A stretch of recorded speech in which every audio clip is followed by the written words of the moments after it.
Okay, so welcome everyone. So happy to be learning with you again today. This is the second class in the series on postmodern piety of Rav Shagar with Rabbi Zachary Truboff.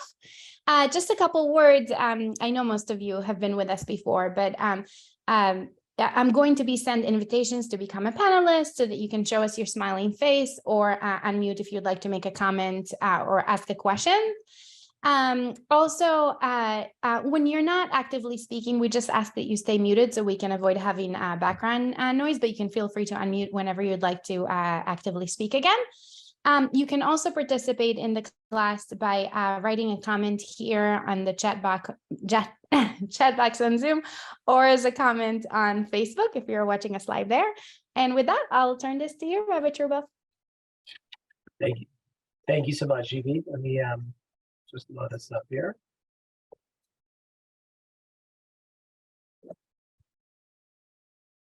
Okay, so we are in our second session on the postmodern piety of Shagar. Today, tonight, depending on where you are, we're going to be looking at the topic of faith without illusions. And this is very much a continuation of last week's session and picks up on some of those themes. And hopefully we'll develop them a bit more fully. Just a bit of a recap from last time, as a way of sort of framing we're going to look at today. If you remember, we introduced the figure of Rav Shagar, and we particularly looked at how his experience during the Yom Kippur War was essential in shaping his religious outlook, his unique religious outlook. Part of what unfortunately made his experience during the war unique is that he was sent to the front, the Syrian front in the Golan Heights, the very early days of the war. When his tank reached the battle, essentially, they were immediately hit by enemy fire. And Rav Shagar's two close friends he knew from yeshiva from earlier in the army, were killed. Rav Shagar somehow manages to fling himself out of the tank, very seriously injured, but he survives. And it's that experience that has a profound impact on him, such that he describes in his recollections about the war that part of the change that he experienced was such that if faith is typically conceived as light, right? That's the classic metaphor used for faith, God. Then Rav Shagar says after the war, his faith is light with darkness mixed into it. He calls it that it is better described as shade, right? That his faith is the shade. He turns to the teachings of Rabbi Nachman of Breslov, who articulates a notion of the halal hapanui, the empty space, the void.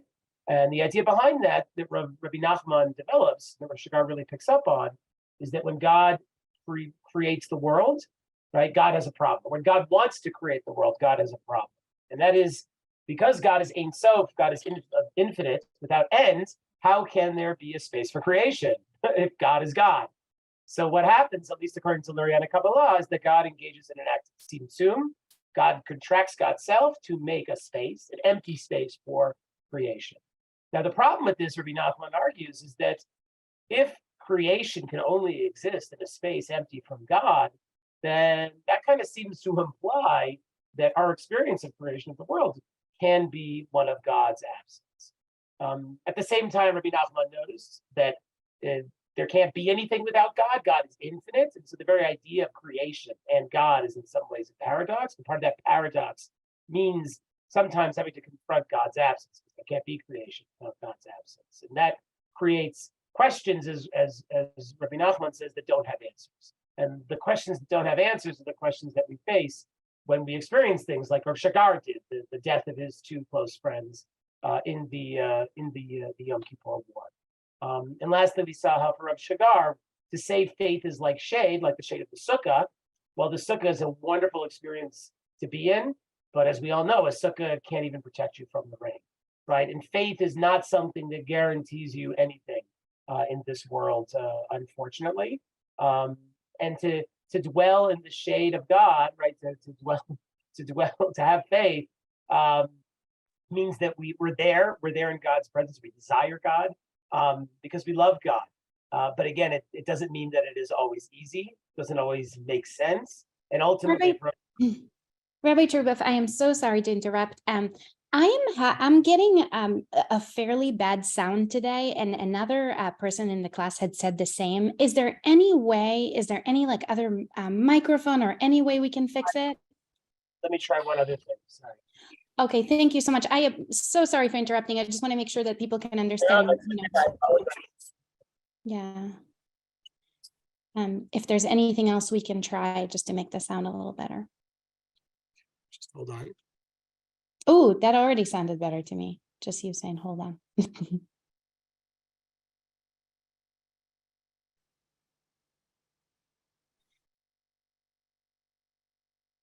Okay, can you hear me better now? For me, yeah, significantly better. Much better. We will try this. I just had to switch the whole monitor computer setup, but I think it's way better. Okay, perfect. Thank you so much for doing this. No problem. So so that was the introduction from last week. And we looked at last week, we contrasted Rav Shagar's response to the Yom Kippur with that of Rabbi Yehuda Amital, the Rosh Yeshiva of Yeshivat Har Tzion, who offered a different narrative after the Yom Kippur one in which faith wasn't really challenged in any way, because the Yom Kippur War could be understood as part of the unfolding narrative of redemption. The Jewish people's return to the land of Israel means Geula, redemption, is on its way. And once that path goes forward, there's no turning backward. So at most, we can look at the war as a bump in the road, but the train to redemption continues onward. And even if we experience suffering, that suffering is only something which will ultimately be turned into salvation. Now, that kind of approach is in many ways problematic for Rav Shagar, though I should note that Rav Amital himself sort of backs off that later in life, and Rav Amital and Rav Shagar have a fairly close relationship. But I want to begin by looking at a piece that really helps us understand why Rav Shagar finds that approach so problematic. This notion of like a faith, a messianic faith that just overcomes all obstacles. Because for Rav Shagar, faith is something that can't just be inevitable, right? Faith is something that inevitably encounters doubt. And for Rav Shagar, it's the fact that our faith encounters doubt that is in some ways the proof that our faith is real in the first place. And the way that he gets at this is through analyzing a small piece of the Exodus narrative, a piece that we often not even aware of. To be honest, I'm not really sure I was aware of this until I read it in Rav Shagar. And what he's focusing on here is that after Moshe is sent by God to Pharaoh, he's sent by God to Pharaoh to request the Jewish people be set free for 3 days so they can worship God. Paro, of course, says, no, not going to do that. And not only does Paro refuse Moshe's request, Paro goes on and makes the slavery even far worse for the Jews. And the Jews are now suffering even more. They've been suffering terribly up until now, and somehow it's actually managed to get worse. And when this happens, Moshe is just beyond himself. And he turns to God at the end of Parshat Shemot, and here's what he says. This is Shagar first, but then the pasuk, right? The parsha ends in crisis, and it really does when you look at it. Like Moshe's like, oh my God, what is happening here? Everything started off so optimistically, triumphantly, and now everything is in flames. Moshe calls to God. Why did you bring harm upon this people? Why did you send me, God? Ever since I came to Pharaoh to speak in your name, he has dealt worse with this people, and still you have not saved your people.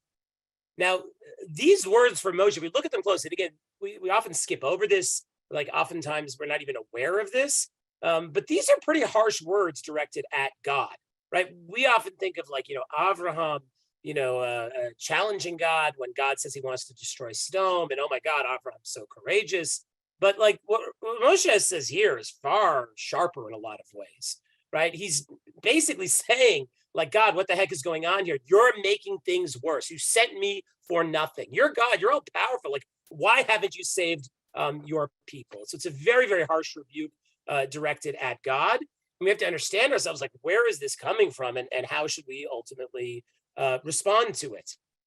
So here's what Rav Shagar says. And he's honest, right? When you read this rebuke, on a certain level, you have to recognize that in this moment, at least, Moshe Rabbeinu has lost faith in his mission. and is developing a deep and shocking doubt about what is happening. And when we say, again, Moshe has lost faith in his mission, what Rav Shagar is saying is, like, if Moshe went into this thinking he's going to walk into Paro's office and do some miracles, and all of a sudden, the Jews are going to be going free and everything's going to be great, like Moshe now realizes that's not going to happen, right? Like, he really doesn't even know what's going to happen as this is going to play out. And Moshe is really having doubts, right? Like, who is this God? Like, maybe I shouldn't even trust him.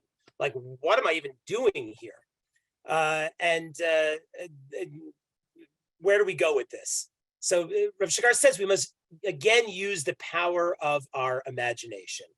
The faithful shepherd, that's a reference to Moshe, not only has he not helped, rather he's done damage.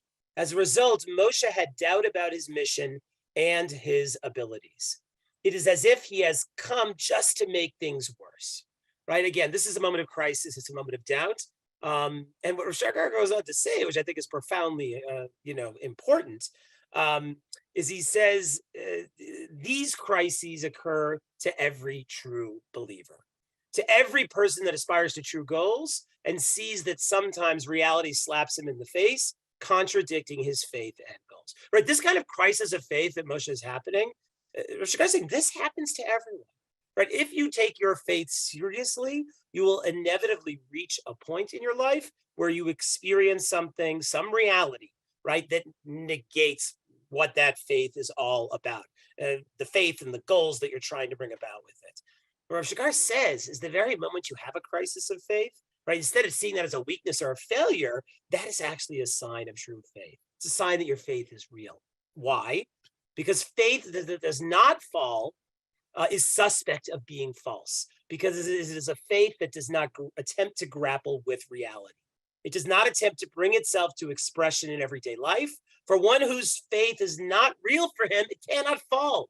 But one who grapples with reality often loses faith in their mission and abilities. This is what happened to Moshe Rabbeinu.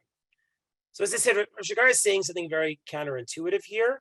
We typically think that the ultimate expression of faith is a faith that overcomes all odds, all obstacles. No matter what happens, one believes. They have emunah shlema, complete and perfect faith.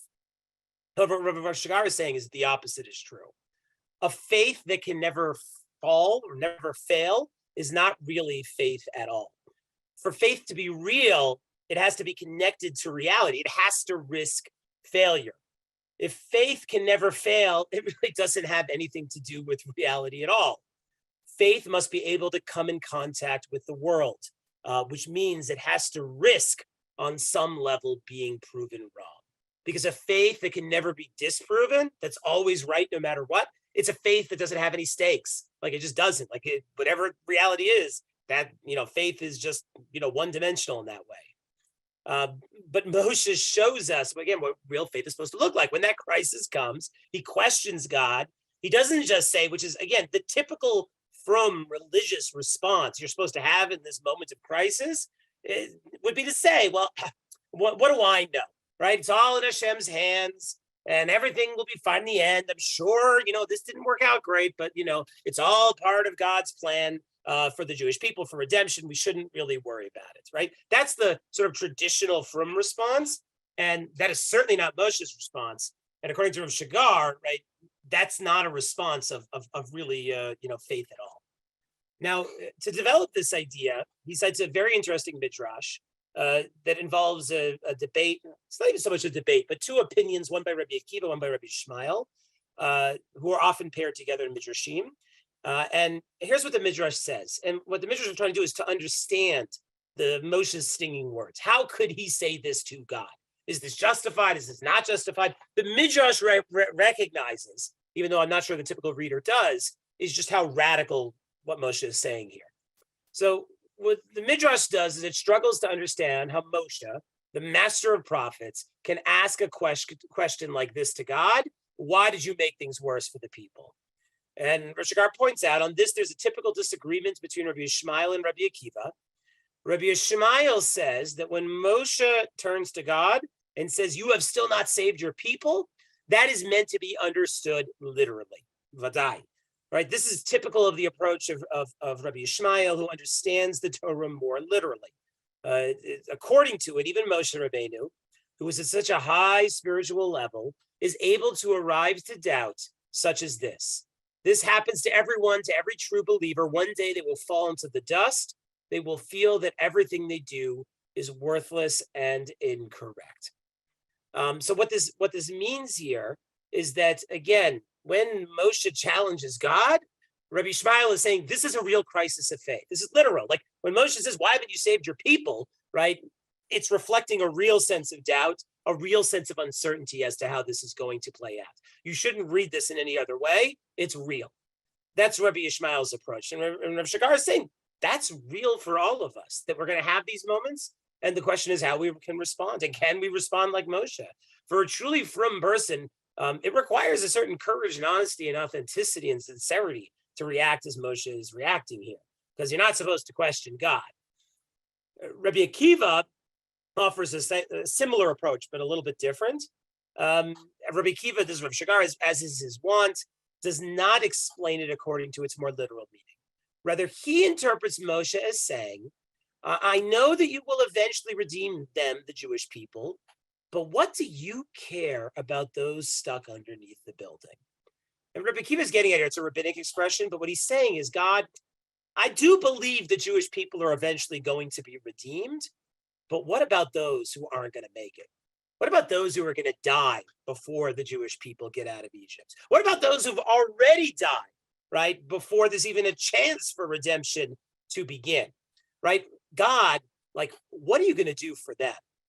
So in this perspective, right, again, here's what Moshe is saying. Moshe Rabbeinu is not doubting again the redemption, right? This is a little bit of a shift.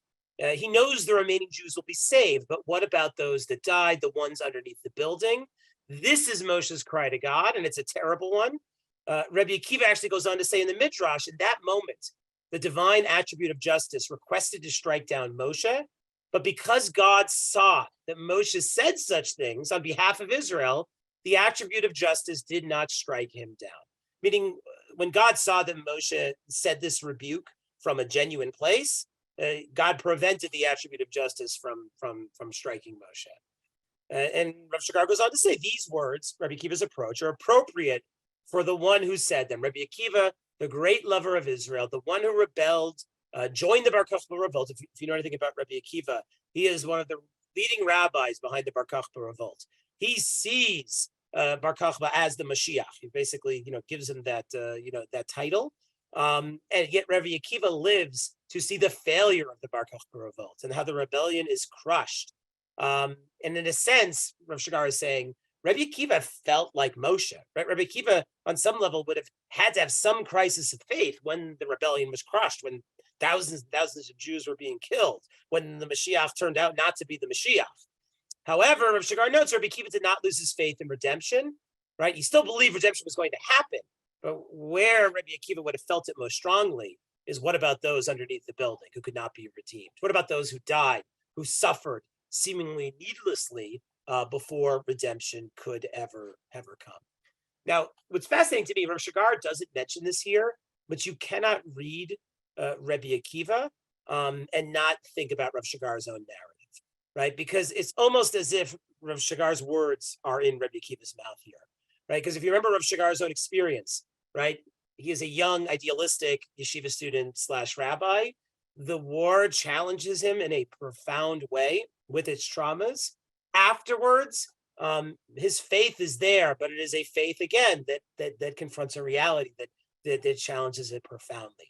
And I know, and again, redemption is a very consistent theme in Rav Shagar's writings. He believes in redemption even after the war. There's no question of that it will happen. Maybe not through some historical process being led by the state of Israel, but again, it will happen. But nevertheless, what about those who died beforehand who aren't going to make it, right? What about his friends in the tank who died in the war? Like, how and what way can God make it up to them? So when he puts this challenge in Rabbi Akiva's mouth, I mean, he feels it, he means it. This is clearly his own struggle with his own experiences during and after the war. But again, as we said, right, if faith can only be real if faith can fail.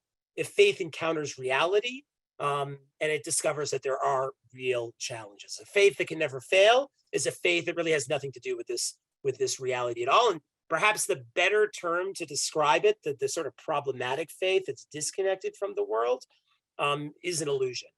And what I want to do is I want to just spend a couple of minutes turning to a different thinker entirely, who I think does a masterful job capturing this dimension of faith that Rav Shagar finds so problematic, the way in which faith can be an illusion, the way in which faith can't be disproven, and how it is disconnected from reality. And to do that, I want to look briefly at a passage by Sigmund Freud from his essay / book, The Future of an Illusion. Freud writes a lot about religion, maybe not a lot, a significant amount about religion, but The Future of Illusion is a book that is dedicated entirely to a psychoanalytic understanding of the phenomenon of religion. And what's interesting, look, Freud, he embraces his Jewish identity, but he is an atheist. He's very open about that. He believes in science. And in this book, what he really argues for, I think carefully and thoughtfully and accurately to a certain extent, is the way in which religion is an illusion. Faith is an illusion. But we have to understand what he means when he says faith is an illusion, because it actually is a technical term. And I think it gets it very nicely, again, sort of what happens when faith is disconnected from reality. So here's what Freud says. He says, when I say that these things are all illusions, I must define the meaning of the word. What does it mean to say something's an illusion? He says, an illusion is not the same thing as an error, nor is it necessarily an error, right? So illusion and error are two separate things. So what's the difference? So he goes on to give an example of an illusion. He says, Aristotle's belief that vermin are developed out of dung was an error. So was the belief of a former generation of doctors that syphilis is the result of sexual excess. And so what Freud is saying here is that an error is when you just get it wrong. An error is when you think something is true and it's just not true. It's just like obviously not true in any way whatsoever. These were scientific beliefs that were just simply not true. They had nothing to do with reality. However, an illusion is different. An illusion is not just like an error in the sense that it is completely wrong. And he gives the example here. He says, on the other hand, it was an illusion of Columbus's that he had discovered a new sea route to the Indies. Right? If you know the story, Columbus sails west thinking he's trying to get to the Indies, and he finds his way to America. Now, Freud's point is that for Columbus to think that he had actually found a new route to the Indies, it was an illusion, right? Because again, Columbus did set sail in the direction of the Indies. Columbus did, find something that he could at least think was like that. It was just an illusion. It was just not exactly true. And here's Freud's point, is that what makes an illusion is that it is powered by a wish, right? He says here's what is characteristic of illusions: they are derived from human wishes. And he points out this actually makes illusions closer to psychiatric delusions. But his point here is that illusions need not necessarily be false, right? So when we say faith is an illusion, that's not meaning that like faith is automatically false. That is to say, unrealizable and in absolute contradiction to reality, like Aristotle's belief or other false scientific beliefs. And he goes on to give an example of an illusion. He says, for instance, a middle-class girl may have the illusion that a prince will come and marry her. Now, the middle-class girl's belief that she'll marry a prince is an illusion. But what he means is this is possible, and a few such cases have occurred, right? Even in the British monarchy, there have been people who have been, married, people from lower classes. But it's still an illusion, because if a person believes that that's going to happen, they're not believing it because they have any evidence. They're believing it because they want it to be true, right? And that is what powers. That's what animates illusions, is that they cause us to think certain things are going to be true because we want them to be true. And in truth, illusions are always very present in our life, especially in the areas in which we most desire things to be a certain way, especially when it comes to things that matter most to us. So when it comes to love, or to our professional life, or some of our familial relationships, right? We have all sorts of illusions, because those are the areas where more than anything we want them to be a certain way, and we're willing to believe that they are a certain way rather than have to face the alternative.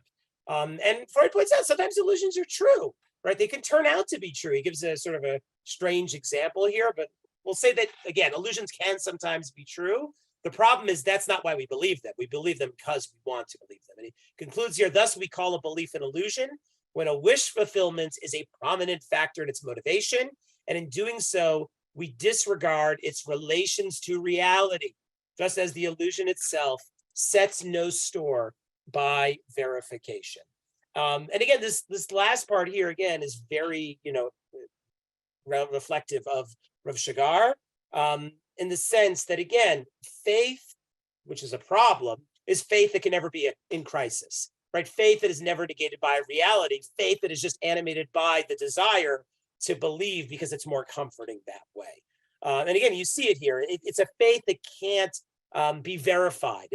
It'll totally eludes verification. It has no stakes because it really doesn't have anything to do with reality at all. And again, what Rav Shagar is offering here, and in some ways, drawing on the same idea as Freud, is that much of what passes for faith in orthodoxy is an illusion, right? People believe things about God, Torah, the Jewish people, not because they are true, but because they want them to be true. Now, that doesn't mean they're inherently wrong, but it doesn't mean that faith really has anything to do with reality. And when your faith is powered by an illusion, what happens when you encounter something that contradicts it is that you have no choice but to deny it, or to repress it, or to explain it away, right? Exactly like Rav Amital did with the Yom Kippur War, right? Don't think it looks bad. Redemption is coming. But again, you encounter this all the time. I mean, unfortunately, you probably know in the news, there was this major earthquake in Turkey. Tens of thousands of people were killed. And in today, it became publicized that Rav Shmuel Eliyahu, who is the chief rabbi of Tzfat, is publishing an article that will appear in like the weekend, Shabbat-like pamphlets, where basically he says that the earthquake in Turkey is God punishing the Jewish people's enemies, right? And anybody who knows Torah, knows the history of the Jewish people, knows that God's enemies, the Jewish people's enemies, will be punished, just like the Egyptians drowned at the Red Sea. We just read it last week, right? We know Turkey hasn't always been the best to Israel, and therefore, right, they are finally getting their just desserts. Now, this is upsetting a lot of people, this whole thing that he wrote, because it's truly, religiously and morally, aberrant in my opinion. But again, what sits behind the faith of someone like Shmuel Eliyahu is this notion of certainty. It is a faith that cannot bear any doubt of being wrong, and therefore it's a faith that looks at the world and sees it as just reinforcing its own desires, its own wishes for how it wants the world to be. I mean, look, like we all want God to punish our enemies, like that's just human. And we all want to believe that when an earthquake happens and tens of thousands of people are killed, that there must be a reason for it. Being a true person of faith would mean recognizing just the limits of what that really can be. And this kind of faith, again, which is faith that is an illusion, faith that can't be like Moshe Rabbeinu and go to God and say, what the heck's going on here? That kind of faith is really, really problematic for Rav Shagar. I want to turn to a couple of more of Rav Shagar's writings that help us like flesh this out. Again, and what Rav Shagar is very concerned about, and we'll see it here, is the way in which faith becomes so certain, right, that it is both disconnected from the world and really becomes like an idol. And Rav Shagar offers this great story to kind of show us this faith that is disconnected from reality, this faith that is an illusion. So he says, I was once at a symposium about certainty and doubt. One of the speakers, a religious symposium, they have these kinds of things all the time, different topics. And he notes how one of the speakers mentioned that they had been at a particular forum where one of the participants had raised the possibility there could be a third Korban, right?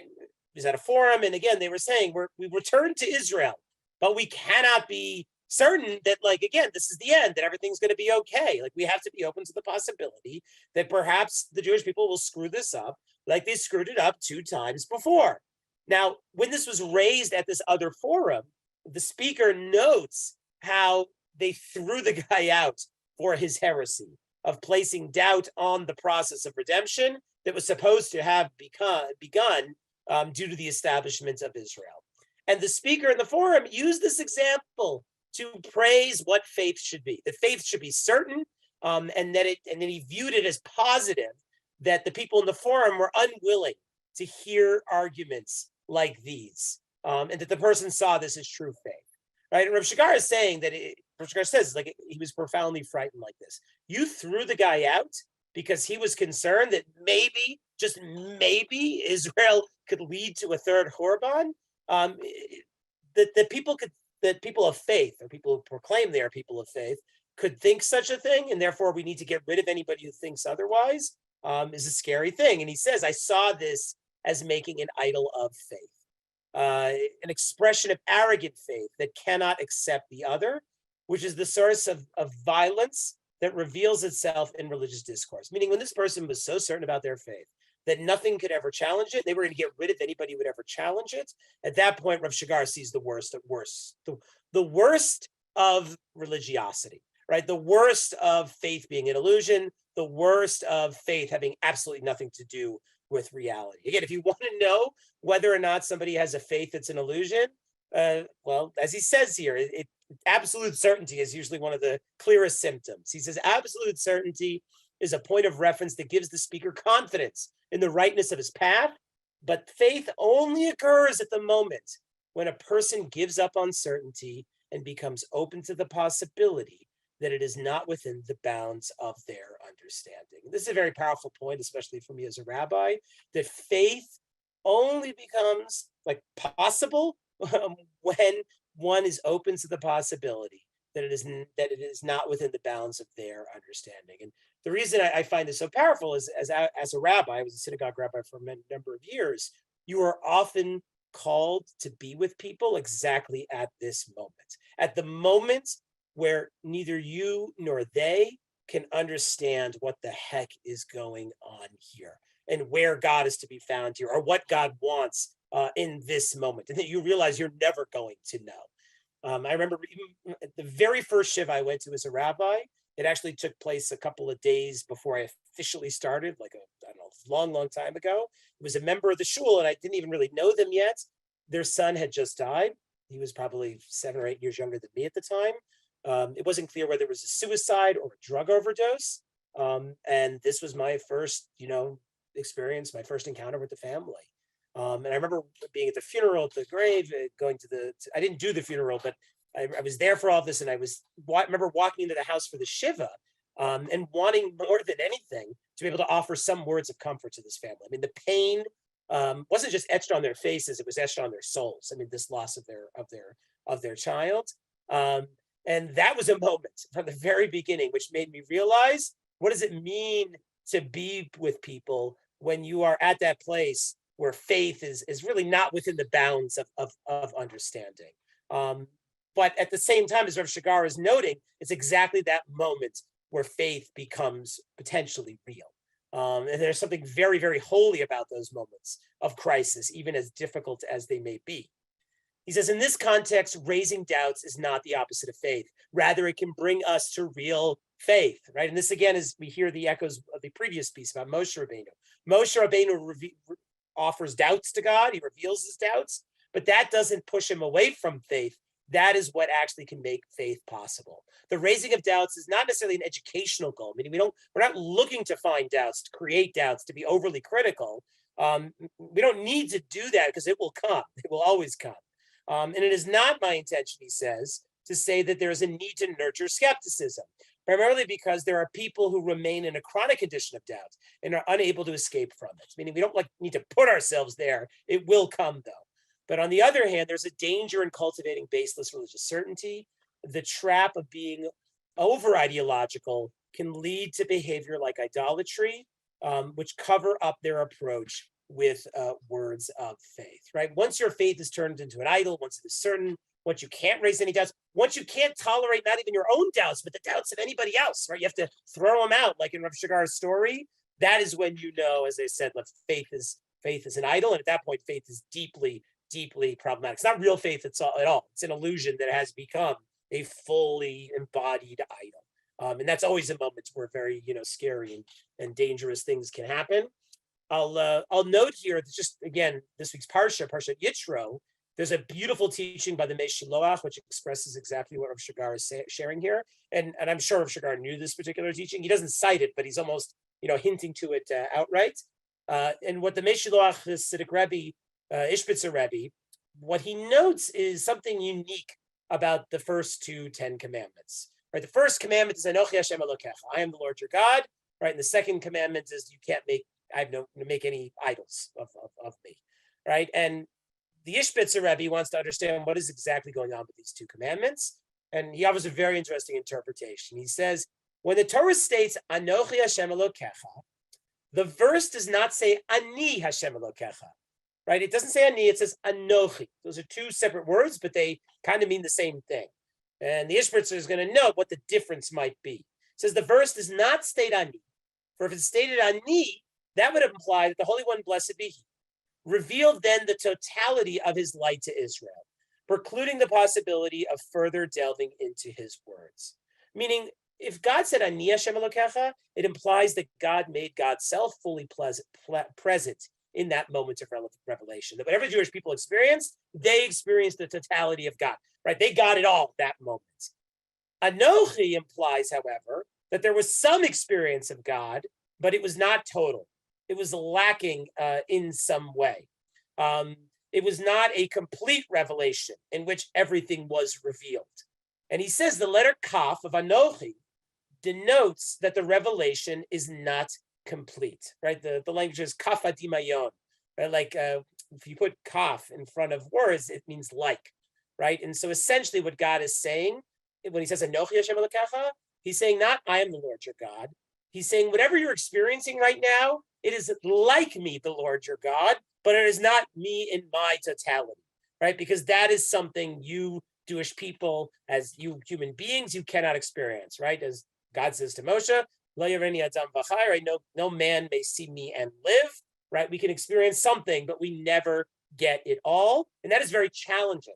Because we want to believe when we experience revelation, we got it all. We got God. We know exactly what God wants. And now we're going to go out and do it.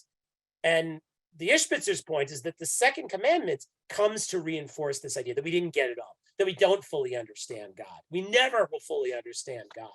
He says the reason that the commandment of thou shalt not make for yourself a graven image follows the first commandment is because a graven image is cut according to specific dimensions. It's perfect, lacking nothing, right? What makes an idol is that its form is fixed. It is what it is. You can see it, front, back, top, bottom. You see it in its entirety, in its totality. That's what makes an idol an idol. But the very fact that we can't make an idol of God means that, again, we cannot know God in God's totality, in God's detail.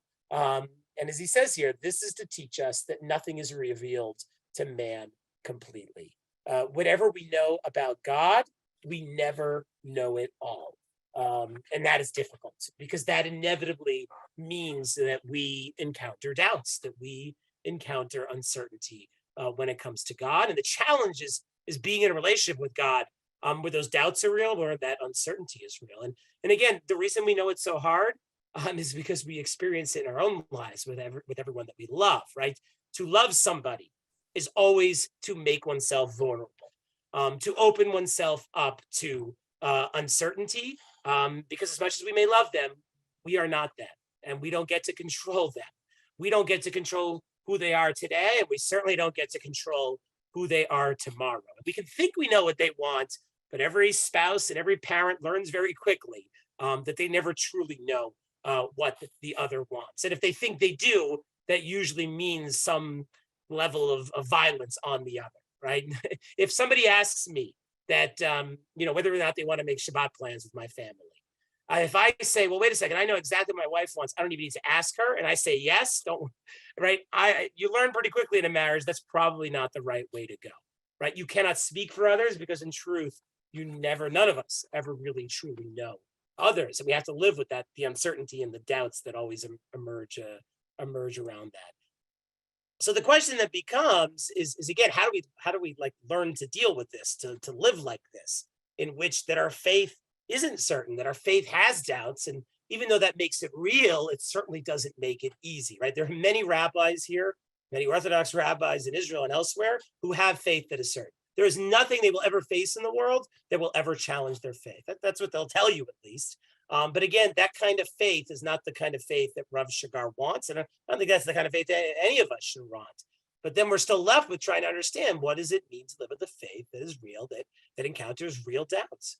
So here's what Rav Shagar says. He says, it is important to remember that an answer like maybe is an actual possibility in existence, which can be as certain as certainty. Right? What Rav Shagar is saying here is that faith is not supposed to be certain, right? Faith is built on maybes. Faith is built on uncertainty, right? The existence of a positive option itself changes the feeling in life. The fact that I know something is possible is not just like a good thing, a nice thing. The fact that I know something is possible, it can potentially change everything about my life, right? For example, it doesn't need to be good for me in the simplistic sense in order to believe, right? I don't just have to believe because I know it's going to be good for me, right? Because I know good things are going to come to me if I do mitzvot. He says it is enough for me to believe that it can be good. Maybe it'll be good. That this is a potential possibility in order to feel the divine presence. Faith is not necessarily certainty. So it is possible that a faithful answer to the question of whether there is a creator for the world will be maybe, right? Again, it's not the typical traditional answer that we expect, but Rav Shagar is saying there's something very powerful about a maybe, something very, very powerful about a maybe, and that maybe all faith at best can be just a maybe. He says, in this respect, the presence of faith in the world depends on human beings, on their willingness to accept the existence of God in this world, despite the uncertainty. Right? That, as I said, all faith is sort of built on a maybe. All faith is mixed with doubt. And again, we saw this with Moshe Rabbeinu. It's not like, again, Rav Shagar is being so modern or radical here, right? To a certain extent, we know Moshe has faith in God in the sense that he believes in God's existence. But Moshe has absolutely no certainty, absolutely no complete faith about where things are going or what his role is in that or what God really wants and how it's going to happen. Even if we are blessed with absolute certainty of God's existence, which most of us are certainly not, we don't even get that, we still have no certainty whatsoever about what God wants or why God does what God does, right? That's Moshe's problem, which means that is all of our problems. But nevertheless, a maybe is something real. It's often all that we really have. There are never certainties in life. And if you want, if you want certainty in life, right, that's the sort of illusion of faith. If you want that, well, then never leave your home, right? Like, don't go out in the world because the world is full of uncertainties, right? If you want certainty, don't get married. If you want certainty, don't have children. Because again, being in the world, being in relationship with others means making yourself vulnerable, means learning to live with lots and lots of doubts. But again, that doesn't take away our love for those that we care about most, but it does make it more complicated. Shagar goes on here, and he offers a sort of a Hasidic story as a way of getting at this idea that faith can be built on a maybe. He says, this is a very deep point of faith, which emerges from the following story of Rabbi Levi Yitzchak of Berdichev, famous Hasidic Rebbe, student of the Maggid of Mezrich. And Rav Levi Yitzchak invited into one of his homes, one of the enlighteners, a maskil. Those people used to be weren't religious anymore, and were often fierce critics of religion. But Rabbi Levi Yitzchak of Berdichev is famous for being a great lover of all Jews. Religious, not religious, didn't matter. So he invites the maskil into his home. And again, like a lot of maskilim, this was somebody who knew a lot of Torah. And the visitor is described in the stories as a Talmid Chacham, a Torah scholar, somebody who knows a lot of books, but at the same time, they are now an unbeliever. They don't have faith. And therefore, this guy goes around arguing with rabbis and trying to offer questions that undermine the rabbi's faith and proofs, and gets into debates with them. But here's how Rav Levi Yitzchak handles it. When the man enters the house, he sees Rav Levi Yitzchak walking and sitting in the room with his wondrous devotion, his dveikut, his great enthusiasm. He's immersed in some sort of spiritual connection with God. And Rabbi Levi Yitzchak's appearance was very awesome. And he sees Rav Levi Yitzchak speaking to himself, to his soul, saying, perhaps this matter is as true as been said. Perhaps the matter is as true as has been said. And Rav Levi Yitzchak keeps repeating this to himself many times. Perhaps the matter is as true as has been said. Rav Levi Yitzchak doesn't look at the visitor at all. And the visitor was kind of in stunned silence here and didn't know what to think. It actually becomes kind of afraid, right? What is the rabbi doing? This is sort of strange. What's going on here? He's in this holy moment, but what does it mean? Finally, the rabbi sees him and he approaches him and he says to the man, he says, listen, my son, it is impossible to show heaven and hell on the table. What he means is it's impossible for me to show you heaven and hell. I can't make it appear to you. And what is the point if I do this, right? For I myself cannot show you clearly. I can't convey it to you in absolute terms that will make you believe it. I can't do that. But please listen, my son. Perhaps the truth is as written in the Torah, right? As he was saying before, perhaps. We have to be open up to that possibility of perhaps, that possibility of maybe. Remember, my son, the great danger hovering over your head. Maybe the truth is yes, and if so, how will you escape it, right? At the end of the day, all we ever have are maybes. And we have to learn how to be willing to stake our life on a maybe. I mean, this happens. Like I said before, I'm going to use the example of love, people we love the most, right? At a certain moment in every relationship, when people have been together for some period of time, they're dating or whatever, at some point, somebody needs to say, I love you, right?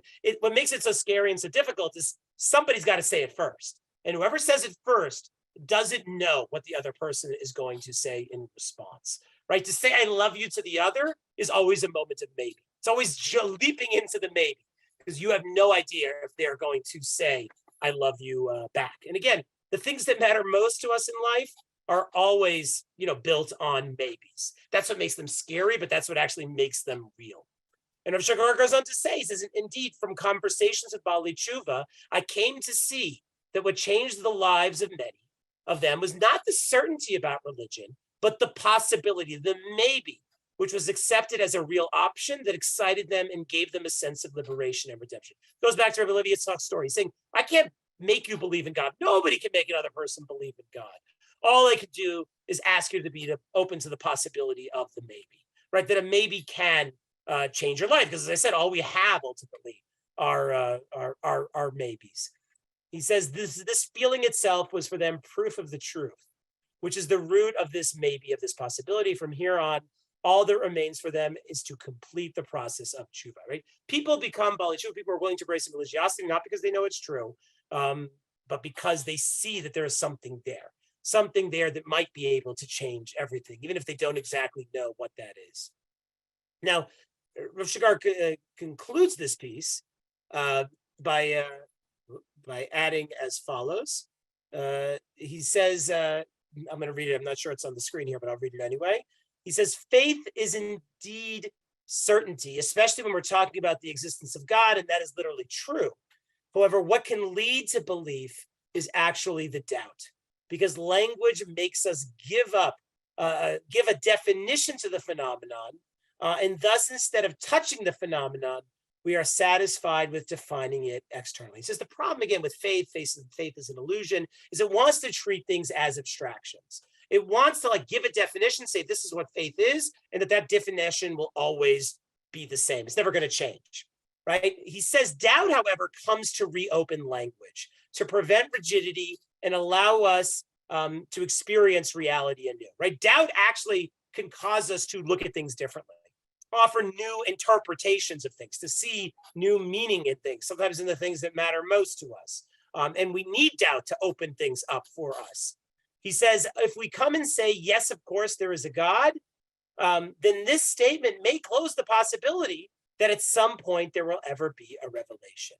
Meaning, again, if we are absolutely certain about our faith, that actually may close us off to the very notion of experiencing God. It's a very radical thing to say. If you have too much faith, you will never actually know God. He says, rather, the ability to answer maybe in relation to religious life creates a space that may create the sudden possibility of revelation, right? It is actually the maybe, the having of doubts, that doesn't distance you from God, but actually makes an encounter with God possible, because you're no longer living in illusion, right? If you're no longer living in an illusion, then you might actually be able to experience something real. And I'll just conclude by offering another angle on this, one that is offered by Franz Rosenzweig, who I think picks up on this idea very, very nicely in Rav Shagar.